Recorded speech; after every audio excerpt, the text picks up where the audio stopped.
Okay. So, look, I have created a sales methodology that increases revenue, like doubles companies' revenue, like this.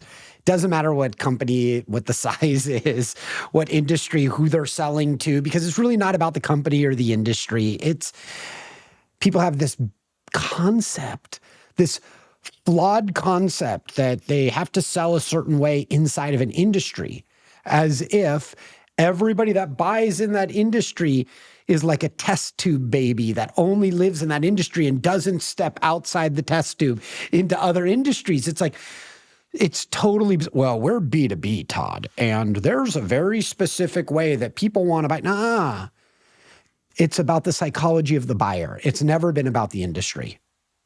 That's something that people that have been in the industry too long have lied to themselves about.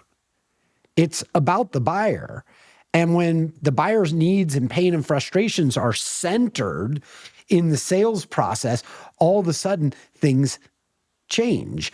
But there's a lot of, and please, I mean this with all love and respect, there's a lot of professionals in any type of job that are very comfortable doing it the way that they were trained or always have done it. And they mistake comfort from efficiency. I'll give you an example. When I go in and teach people about how to close twice as many deals, I'm teaching them how to use video. Like when you submit a proposal, what if you put your face on camera and you put your proposal up next to you on the same screen and you coached people through the proposal, because there's people that you haven't met yet that are going to be part of that deal that need to sign off.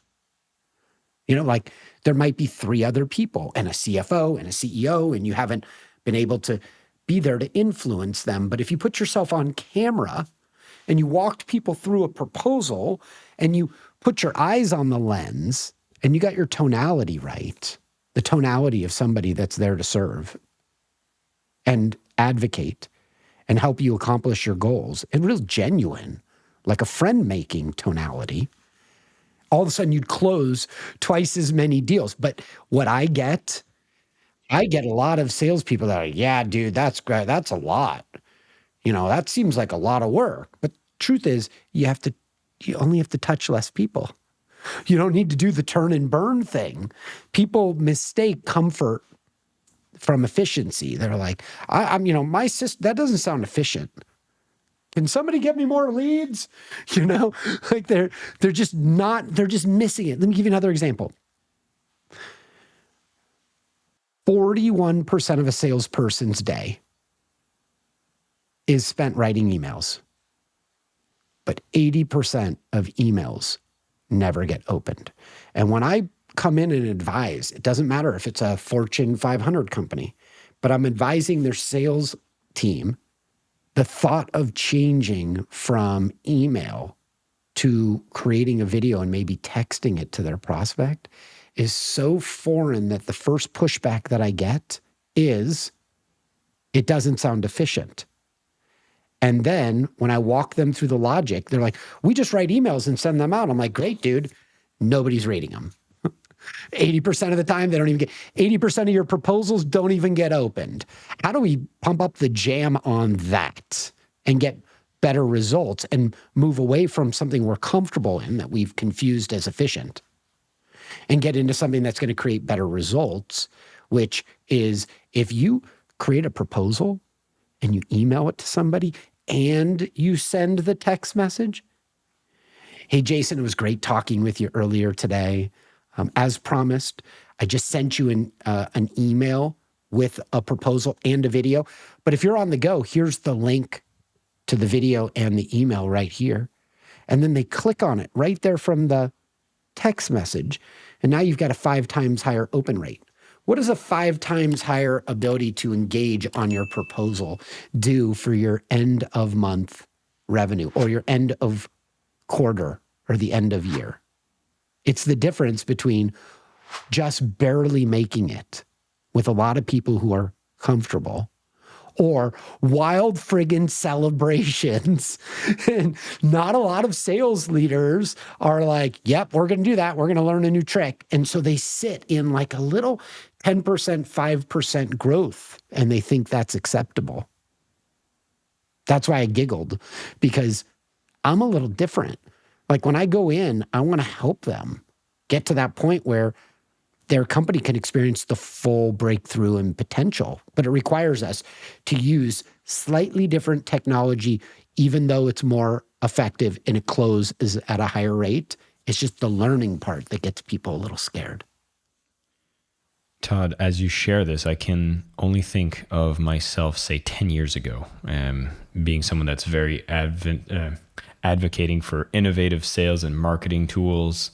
And back then, yeah, you had to kind of tech around. You had to figure things out. You had to plug things together. And I was pretty geeky at that time. I was pretty good at figuring things out. Like I would go into the settings and I would go play with these tech. There was a couple new marketing tech platforms and I'd always be trying to push them forward.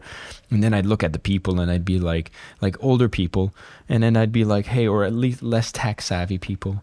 And I'd be like, guys, it's so easy. You just need to click 20 times around here. And look, you can send an email with a video attached and it's great. And then a lot of resistance came because, let's face it, it wasn't that easy to use, but it brought a massive upside, but you had to put a big amount of time, or at least a much larger amount of time on the technology side than when you compare to today, which seems to me like a golden age of ease, availability for everyone and anyone. Are you seeing the same? Oh, shoot, am I seeing the same? I'm like, you just painted the perfect picture. I mean, I created this AI-driven video sales tool called Clarity.video that allows people to create their videos and use them in their sales process and move people through the decision-making like they're, with the greatest of ease. And so, yes, and I live in that world because when I used to teach the clunky tools, I used to get people that were like, in theory, this is a great idea. And they couldn't handle the clunky tools.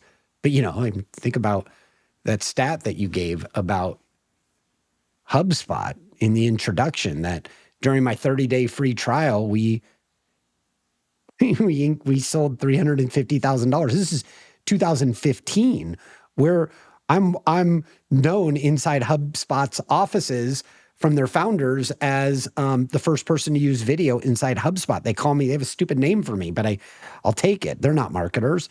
They call me the original schmarketer, which is a combination of smart, sales, marketer. And I think sales in large organizations, salespeople absolutely hate the assets that marketing creates. They're just not connected to anything that the salespeople are really leveraging on a daily basis. So the best salespeople are like whipping up their assets on a daily basis to be better in line with where that prospect's needs and pain and frustrations are.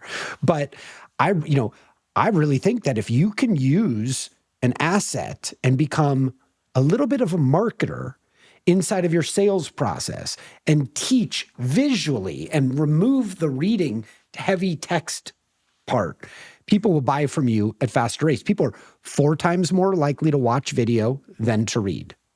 When you transfer knowledge, you can transfer 95% of the message into your prospect's head when you use video, but only 10% with reading. So reading is a really bad tool for a salesperson that's trying to crush their quota. And then after they watch your video, they're 85% more likely to buy. So how do we just make it easy for people? And the easier we make it with the least amount of mental calories that they have to burn to realize that they know, love, and trust our information, the more sales we get, the more celebrations, the more growth, the less zits you get on your face. Like, I've gone through it all. And life gets a whole lot better when we learn new tricks and start closing more deals. Thank you so much for listening to the Selling with Love podcast. We have some previous episodes you can tune into right here. And if you prefer the short form content where you get to the point in under 10 minutes, we do have a ton of clips from our best episodes that are being shared on this channel as well. So pick which one supports you the most. And of course, thank you for liking, subscribing, and of course, selling with love.